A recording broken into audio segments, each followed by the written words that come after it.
Hello friends, इस video में आप पढ़ेंगे ह्यूमन यूरिनरी सिस्टम, मानव मूत्र तंत्र। अगर आप बिहार बोर्ड के 10th क्लास में हो तो आपको ये वीडियो यूरिनरी सिस्टम को समझने में बहुत हेल्प करेगा। So let's begin.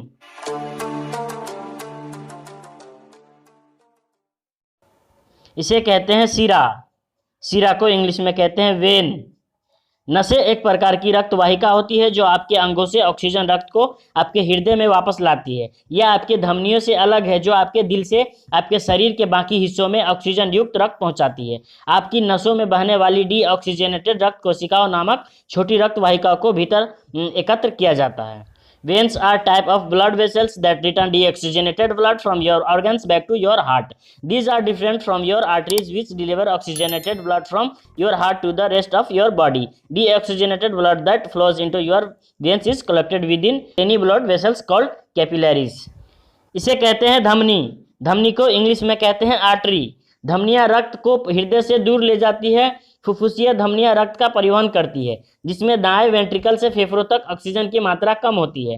प्रणालीगत धमनियां ऑक्सीजन युक्त रक्त को बाएं वेंट्रिकल से शरीर के ऊतकों तक ले जाती है। धमनियां ऊतक कोशिकाओं में रक्त के प्रवाह को विनियमित करने में महत्वपूर्ण भूमिका निभाती है। Arteries carry blood away from heart. Pulmonary arteries transport blood that has a low oxygen content from the right ventricle to the lungs. Systemic arteries transport oxygenated blood from the left ventricle to the body tissues. The arteries play a key role in regulating blood flow into the tissue capillaries. इसे कहते हैं वृक्क। वृक्क को English में कहते हैं kidney. पेट में अंगों की एक जोड़ी में से एक गुर्दे रक्त से अपशिष्ट और अतिरिक्त पानी मूत्र के रूप में निकालते हैं और शरीर में रसायनों जैसे सोडियम, पोटेशियम और कैल्शियम को संतुलित रखने में मदद करते हैं। गुर्दे भी हार्मोन बनाते हैं जो रक्तचाप को नियंत्रित करने में मदद करते हैं और लाल रक्त कोशिकाओं को बनाने के लिए अस्थि मज्जा को उत्तेजित करते हैं। One of a pair of organs in the abdomen. The kidneys remove waste and extra water from the blood as urine and help keep chemicals such as sodium, potassium and calcium balanced in the body. The kidneys also make hormones that help control blood pressure and stimulate bone marrow to make red blood cells. इसे कहते हैं मूत्रवाहिनी। मूत्रवाहिनी को English में कहते हैं ureter. मूत्रवाहिनी जो मूत्र को गुर्दे से मूत्राशय तक पहुंचाती है। आमतौर पर प्रत्येक गुर्दे के लिए एक मूत्रवाहिनी होती है। प्रत्येक मूत्रवाहिनी एक संकीर्ण ट्यूब होती है जो लगभग 12 इंच या 30 सेंटीमीटर लंबी होती है। एक मूत्रवाहिनी में मोटी सिकुड़ी हुई दीवारें होती है और इसका व्यास इसकी लंबाई के साथ साथ विभिन्न बिंदुओं पर काफ़ी भिन्न होता है।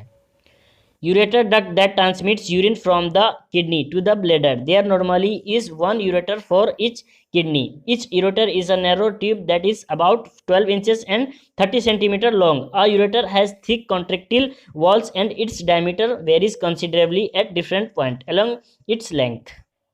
इसे कहते हैं मूत्राशय। मूत्राशय को इंग्लिश में कहते हैं urinary bladder.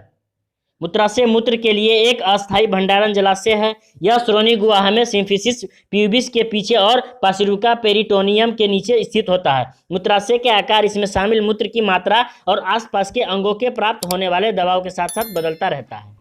The urinary bladder is a temporary storage reservoir for urine. It is located in the pelvic cavity, posterior to the symphysis pubis and below the peritoneum. The size and shape of the urinary bladder varies with the amount of urine it contains and with pressure it receives from surrounding organs. इसे कहते हैं मूत्रमार्ग। मूत्रमार्ग को English में कहते हैं urethra. वह नली जिसके द्वारा मूत्र शरीर से बाहर निकलता है। यह मूत्राशय से मूत्र को खाली करता है। The tube through which urine leaves the body. The empties urine from the bladder.